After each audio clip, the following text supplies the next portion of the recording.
थे विनोबा भावे और दूसरे सत्याग्रही बनते हैं जवाहरलाल नेहरू।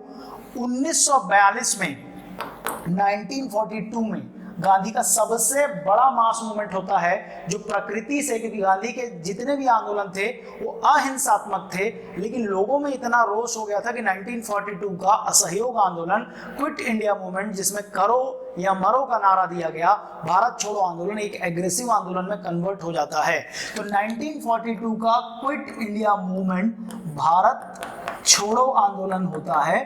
भारत छोड़ो आंदोलन के अंतर्गत अंग्रेज इसे सप्रेस करने के लिए एक अपना ऑपरेशन चलाते हैं, ऑपरेशन जीरो आवर, जिसमें भारत के पूरी बड़ी लीडरशिप को उठा करके रात में जेल में डाल दिया जाता है और 1942 से लेकर के 1945 तक भारत के सारे बड़े नेता जेल में रहते हैं। उसके बाद पॉलिटिकल चेंज होता है ब्रिटेन में। ब्रिटेन के पॉलिटिकल चेंज की वजह से वहां पे सत्ता परिवर्तन होता है। सत्ता परिवर्तन होता है तो क्लीमेंट एटली की लेबर पार्टी की सरकार आती है, भारत के नेताओं को छोड़ा जाता है और भारत जैसे मुल्क को आजाद करने की दिशा में प्रयास शुरू होते हैं। और लेबर पार्टी की सरकार, जिसके प्रधानमंत्री क्लीमेंट एटली थे, वो भारत में, क्योंकि इसके पहले भी लॉर्ड वेवल नाम के गवर्नर जनरल थे, वायसराय थे, लॉर्ड वेवल ये मैसेज भेज देते हैं कि अगर हमने भारतीयों को आजाद नहीं किया तो यहाँ बहुत बड़ी क्रांति होने जा रही है। इसकी समझ रखते हुए 1946 में क्लीमेंट एटली की लेबर पार्टी की सरकार भारत में कैबिनेट मिशन भेजती है।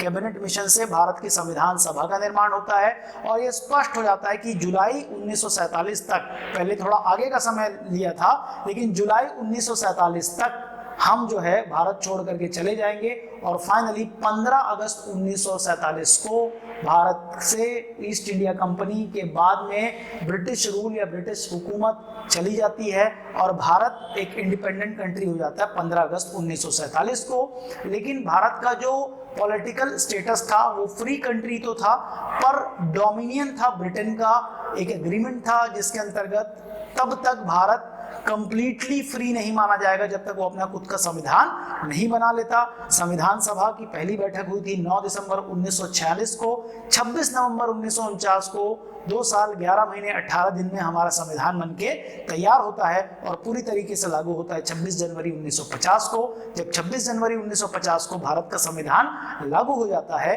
तो भारत एक इंडिपेंडेंट एज वेल एज एक रिपब्लिक कंट्री होता है। इंडिपेंडेंस अलग चीज है और अपना गणतांत्रिक मूल्य एक अलग चीज होता है। जब तक हमको गणतंत्र नहीं मिलना था, by the agreement Indian council act of 1947 आया, जो